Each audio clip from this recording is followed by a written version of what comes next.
हमारा 13वां पाठ है पर्यायवाची शब्द। पर्यायवाची शब्द को अंग्रेजी में सिनोनिम्स कहते हैं। बच्चों, दिए हुए चित्र को देखें।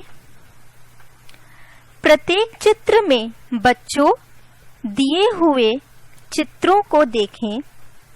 प्रत्येक चित्र में 4-4 नाम लिखे हैं।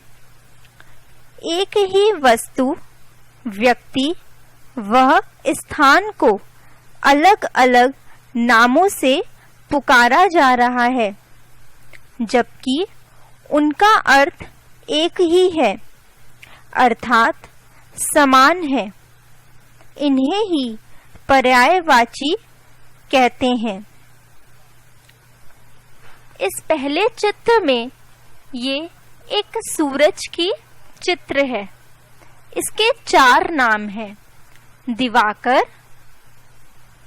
दिनकर, सूरज और सूर्य। एक ही चित्र, एक ही वस्तु के 4 नाम हैं, लेकिन चारों नाम ही एक ही अर्थ देते हैं। ये दूसरा चित्र, इस दूसरे चित्र का नाम है चांद, जो आप रोज रात में आसमान में देखते हैं। इसके 4 अलग-अलग नाम हैं: चंद्रमा, शशि, चांद और राकेश। यह चारों शब्द भले ही अलग हों, लेकिन इनका अर्थ समान है। यह चित्र एक पेड़ की है। इसके भी 4 अलग-अलग नाम हैं: वृक्ष, तरु, पेड़ और विटप। इसके 4 अलग-अलग नाम होते हुए भी इसके अर्थ समान हैं। तो चले अब हम पढ़ते हैं कि हमारी पुस्तक में इसे कैसे पढ़ाया है। पर्यायवाची शब्द, सिनोनिम्स। देखिए, पढ़िए और समझिए। कुसुम, सुमन और प्रसून एक ही कक्षा में पढ़ते हैं। उनमें गहरी दोस्ती है। उनकी दोस्ती को देखकर हिंदी के अध्यापक उन्हें पुष्प या फूल कहते हैं। बच्चों, क्या बता सकते हो कि अध्यापक उन्हें फूल क्यों कहते हैं? क्योंकि कुसुम, सुमन, प्रसून शब्द फूल या पुष्प के ही समान अर्थ हैं। कहने का अर्थ है कि नाम अलग-अलग हैं, परंतु उनका अर्थ एक ही है। यही पर्यायवाची शब्द हैं। समान अर्थ बताने वाले शब्दों को पर्यायवाची या समानार्थक शब्द कहते हैं। यह चित्र चांद की है। इसके 3 अलग-अलग नाम दिए हुए हैं: शशि, राकेश और चांद। यह दूसरी चित्र घर की है। इसके 3 अलग-अलग नाम दिए हैं: सदन, निवास, आल्य। नीचे कुछ पर्यायवाची शब्द दिए गए हैं। इन्हें याद कीजिए। पहला, पुत्री। पर्यायवाची शब्द सुता, आत्मजा, बेटी।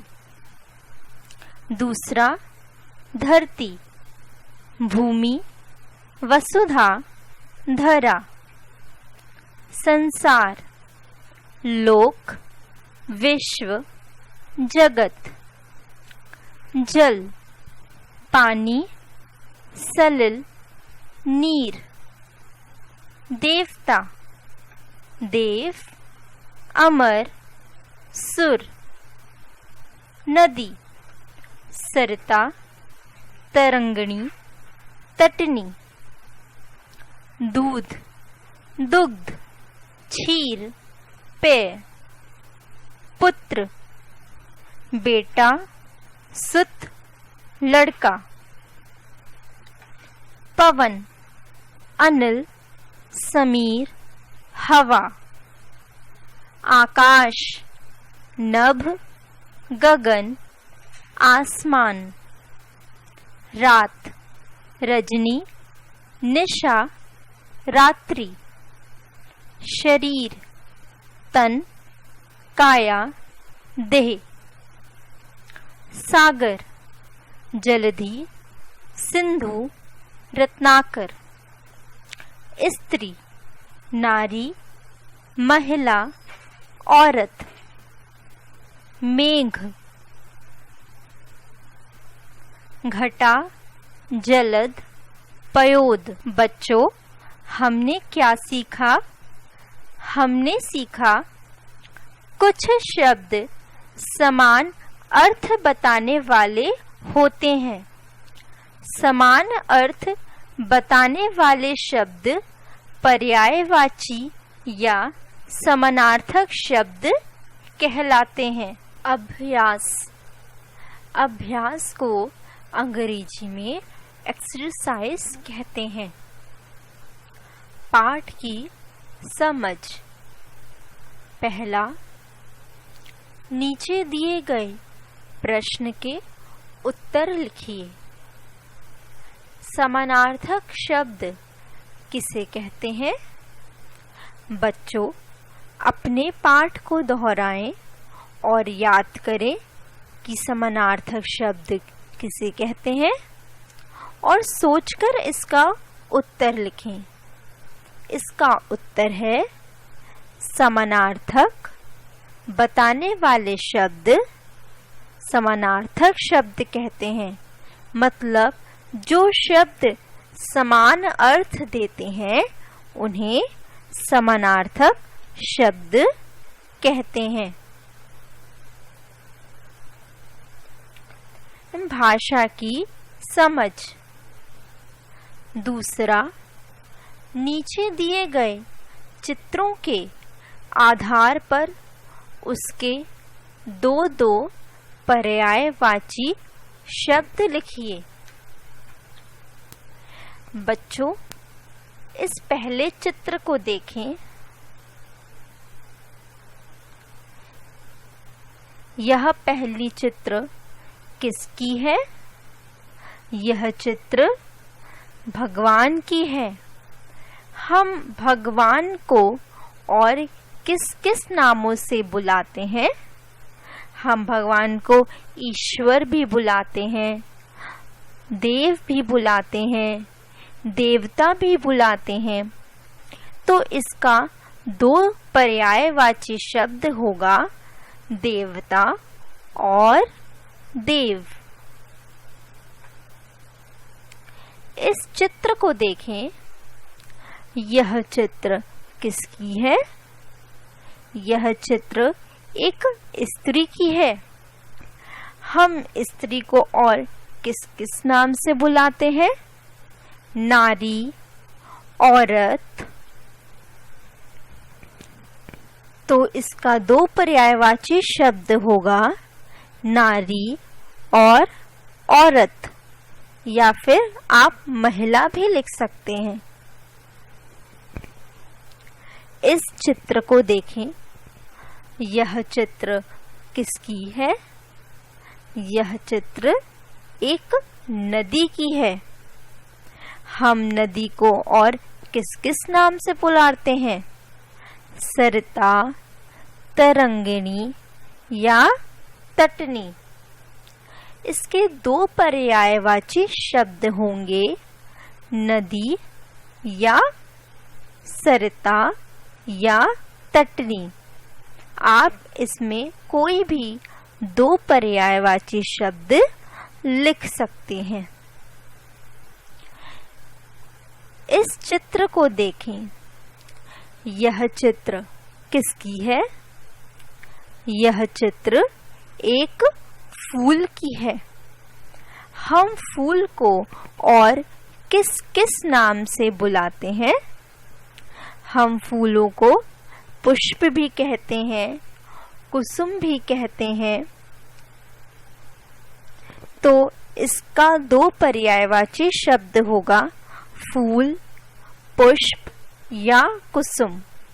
आप कोई भी दो पर्यायवाची शब्द लिख सकते हैं।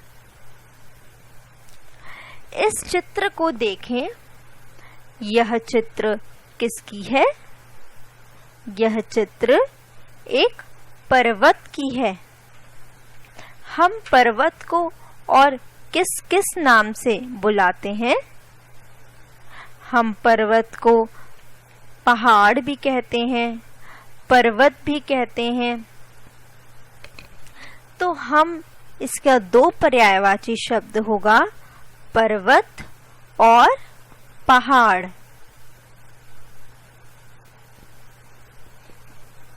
तीसरा, समानार्थक शब्द बदलकर नए वाक्य लिखिए। उदाहरण देखिए।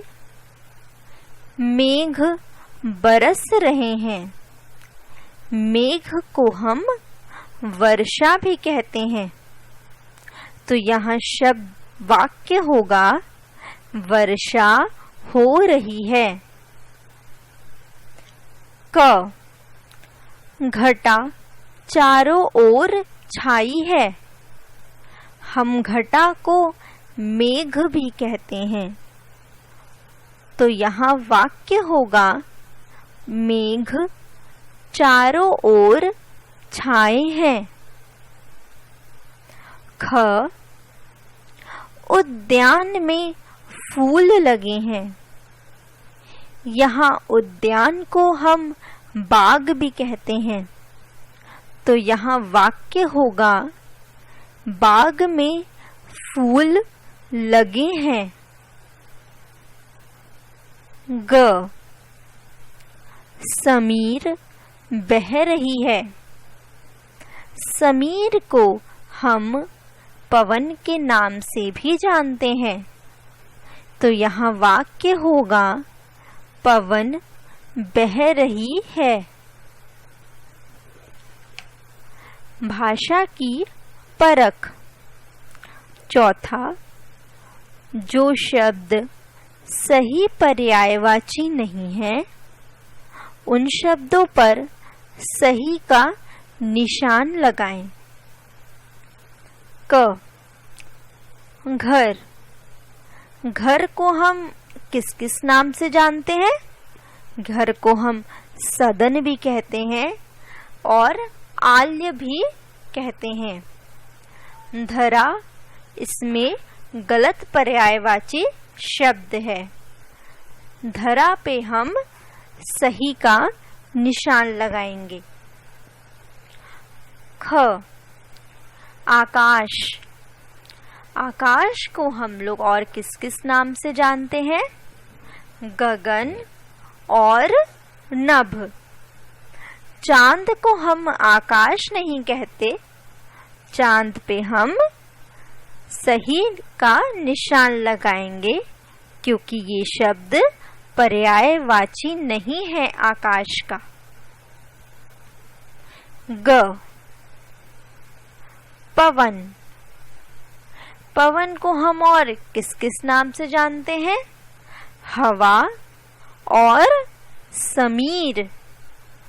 पवन का पर्यायवाची शब्द आग नहीं होता। आग गलत पर्यायवाची शब्द है। तो हम इस पे सही का निशान लगाएंगे।